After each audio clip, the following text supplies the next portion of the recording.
Copyright is...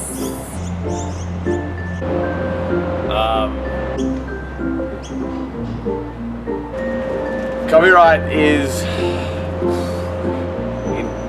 intellectual property. It's a law that says you can't steal the shit that's owned by other people and use it for your own purposes.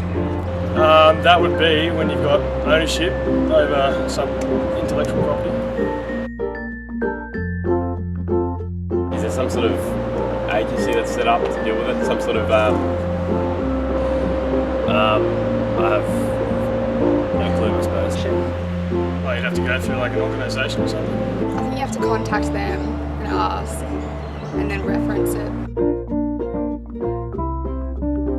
I'm a big Spotify user recently. I used to download a lot of stuff illegally. From like what website or just? The Pirate Bay. Yep. But then I got an email once like, stop doing this. You can't do this. And there was a warning, I guess, but we kept doing it. I don't know, like I suppose you get fined. I guess I think there's prison sentences. Oh, I couldn't give an exact number, but I'd say a couple grand maybe. Or millions actually, probably. Nothing's happened so far, so...